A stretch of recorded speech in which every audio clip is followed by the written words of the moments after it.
In the next few minutes, everything you thought you knew about your own silence is going to shift. Most people believe that going quiet during a confrontation is a sign of weakness, a white flag of surrender, or a failure of the ego.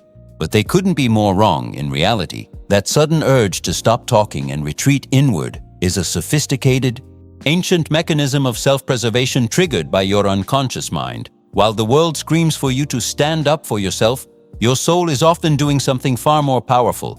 It is enforcing psychological safety through the wisdom of the void. The truth is, we live in a culture that mistakes noise for power. But Carl Jung understood that the most profound shifts in human resilience happen in the stillness. If you've ever felt your throat tighten and the words vanish just when you needed them most, you aren't broken. You are standing at the threshold of a deep archetypal protection. We are going to explore why your inside turtle isn't a coward, but a master of emotional regulation that keeps your cup from spilling over. This isn't just about winning an argument. It's about a total introspection into how you protect your light in a world filled with shadows. By the end of this journey, you'll realize that your silence is actually your quiet power, a royal shield that defines your boundaries more clearly than any shout ever could. We are going to dismantle the myth of the talker and reveal how you can use your thinking room to untangle the messy shoelaces of your mind before you ever speak a word. This is the secret to a level of mindfulness and communication that very few people, even the most successful leaders, ever truly master. So, if you've ever wondered why you freeze or shut down, prepare for a radical reframing of your own nervous system. You aren't hiding from the battle. You are choosing a different kind of victory, one rooted in the deep shadow work of knowing when the most impactful thing you can say is nothing at all. Let's descend into the depths of the psyche and discover the golden power hidden within your silence. Why do you retreat into the silence of your own mind when the world outside turns chaotic and loud?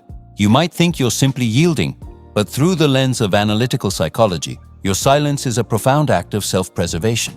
It is the instinctual withdrawal into the psychic shell, a sanctuary where the ego seeks psychological safety from the archetypal storm of the other.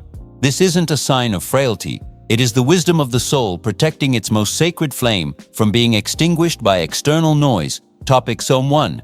The inside turtle, safety first. When the environment becomes abrasive or voices rise in a sharp crescendo, your psyche instinctively triggers a mechanism of self-preservation. It's as if an invisible barrier rises, a shell designed to maintain your psychological safety while the ego-conscious mind assesses the threat. This withdrawal isn't a lack of courage, but a sophisticated form of emotional regulation that keeps your core essence intact. You are simply refusing to let the chaotic energy of another person breach the sanctum of your inner peace. Think of a high-pressure boardroom where a superior begins to vent their frustrations with unbridled intensity and lack of boundaries. In that moment, you might notice yourself going quiet, your eyes fixated on a notebook, effectively retreating into your shell to avoid unnecessary friction. This is conflict avoidance serving as a protective shield, allowing the verbal arrows to bounce off while you remain centered by staying silent. You are practicing a form of mindfulness that prevents your own energy from being hijacked by their shadow. To master this state, one might practice the breath of the Stoic, inhaling for 4 seconds and exhaling for 8 when the shell closes. To ground the nervous system, you aren't hiding. You are engaging in a moment of deep introspection to ensure that when you finally do speak, it comes from a place of clarity. Consider how the great psychologists often paused for long intervals before responding to a patient's outburst, using silence as a tool for resilience. It's about knowing when the external storm is too volatile for a rational exchange to take place. This psychic retreat is your first line of defense.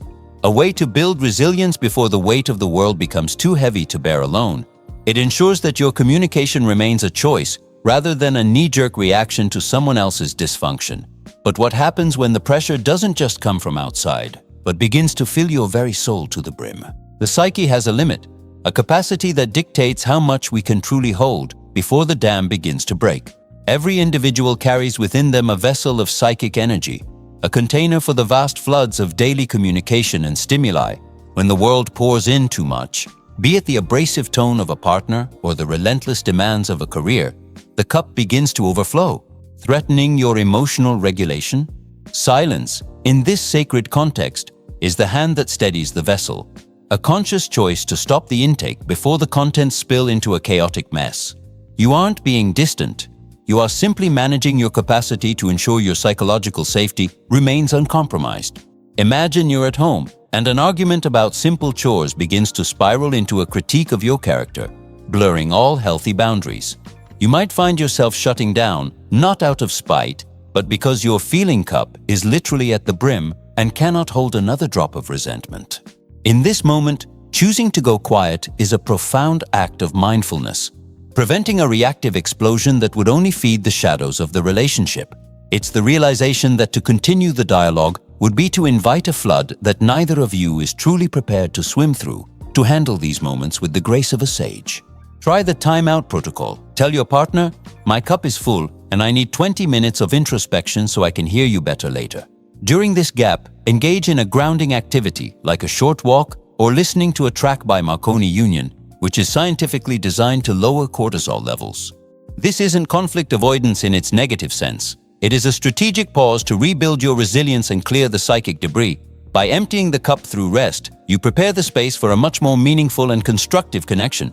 By honoring the full cup rule, you demonstrate a level of self-preservation that few truly master in our loud, modern world. You learn that your silence is a reservoir of potential, a quiet strength that waits for the right moment to flow back out with purpose. Yet, beyond just managing the volume of our emotions, there lies a deeper realization about the nature of influence itself. We must ask ourselves if true authority comes from the roar of the lion or from the unshakable stillness of the crown. True authority is never found in the desperate volume of a shout, but in the unshakable center of one's own boundaries.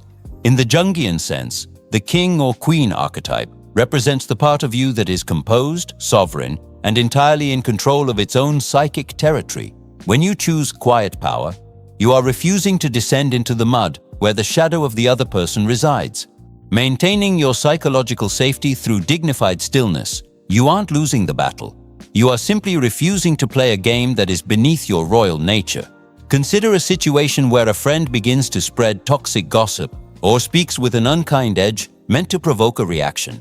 By choosing to stay silent and simply observing them, you employ a superpower of self-preservation that acts as a mirror to their own lack of emotional regulation. Your silence becomes a shield, making it clear that you will not participate in the degradation of others or yourself. This level of resilience often forces the other person to confront their own reflection in the stillness you've created, often silencing them more effectively than any retort could. To embody this quiet power, you might look into the concept of the gray rock method, becoming as uninteresting and non-responsive as a pebble when faced with high-conflict personalities. This is an active application of conflict avoidance transformed into a strategic advantage. Showing that you are the master of your own communication, it's like the disciplined silence of a chess grandmaster. Every move is calculated, and no energy is wasted on unnecessary chatter. This posture of internal strength ensures that your influence is felt through your presence rather than your noise.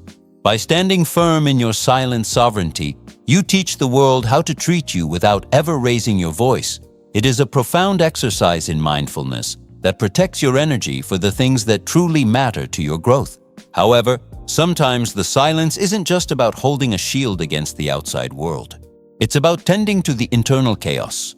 Often, our thoughts become so entangled that we need a dedicated space to untie the knots before we can step back into the light. Within the labyrinth of the mind, our thoughts often become a tangled web of messy shoelaces, where raw emotion and logic collide without order. If you attempt to force communication while your internal world is in disarray, you risk tripping over your own shadow and creating further chaos. Silence in this light is the doorway to the thinking room, a sanctuary of introspection where you can carefully unknot your reactions. It is a vital process of emotional regulation that ensures your words are weapons of clarity rather than tools of destruction. Think of that moment you receive a biting, passive-aggressive email at work that threatens your psychological safety. Your first instinct might be a rapid-fire defensive reply, a move that usually lacks boundaries and fuels the fire. Instead, retreating to your thinking room for an hour allows the cortisol to fade, giving you the space to apply mindfulness to the situation. By the time you sit back down to type, the tangles are gone, and you can deliver a response that is surgical, professional, and composed. To effectively use this mental space, I suggest a practice of reflective writing or journaling for 5 minutes before responding to any high-stakes conflict. Write down exactly what the shadow wants to scream, then set it aside and ask what your higher self would say to maintain resilience. This act of self-preservation transforms a reactive impulse into a strategic, well-thought-out contribution. It's a way of practicing conflict avoidance not out of fear, but out of a deep respect for the power of the spoken word. Mastering the thinking room means you no longer fear the silence. You welcome it as the forge where your wisdom is tempered. It allows you to step back into the world with a sense of purpose and a clear path forward, free from the knots of the past. But as you sit in that quiet room, you might notice you aren't truly alone in the dark. There is another presence there, a hidden part of your soul that has been waiting for you to stop talking so it can finally be heard. Deep within the landscape of your unconscious lies the shadow, that silent partner who carries all the anger and fear you've deemed unacceptable. When you choose to go quiet, you aren't just ignoring a problem, you are performing essential shadow work by listening to this hidden part of yourself. Instead of projecting your frustration onto others, you are offering yourself psychological safety by acknowledging these darker impulses without letting them take the wheel. This is the ultimate act of emotional regulation, turning a moment of potential rage into a profound meeting with the self. Imagine the surge of heat you feel when a driver cuts you off or a roommate leaves a mess, challenging your personal boundaries. Your shadow wants to roar, to reclaim power through noise. But your silence acts as a gentle, firm embrace for that inner turmoil. By breathing through the impulse, you are practicing mindfulness that validates the feeling without becoming the feeling. This builds an internal resilience that most people never achieve, as they are too busy shouting to actually hear what their soul is trying to communicate. To facilitate this integration, try the mirror inquiry. When you feel that silent pressure building, ask yourself, what part of me feels unheard right now? This simple act of introspection bridges the gap between your conscious ego and your unconscious depths, fostering a sense of self-preservation that is deeply healing. You might find that reading Jung's Man and his symbols provides the perfect map for these internal encounters, helping you identify these archetypal forces. It's about transforming a moment of giving up into a moment of growing up through sheer presence. By becoming a friend to your shadow, you stop being a victim of your own impulses and start becoming the master of your destiny. You realize that your silence is not a void, but a rich, populated space where the most important communication of your life is happening. This internal alignment is the foundation of a life lived with true purpose and unshakable calm. Now that we have walked through the forest of the mind together, it is time to weave these threads into a single, powerful vision for your future. We have traveled through the quietest corridors of your psyche, uncovering the truth that your silence is never an absence, but a profound presence of self-preservation. Now that you understand the inside turtle and the thinking room are not escapes, but tools for supreme resilience, the question remains, will you continue to let the world dictate your rhythm, or will you claim your quiet power?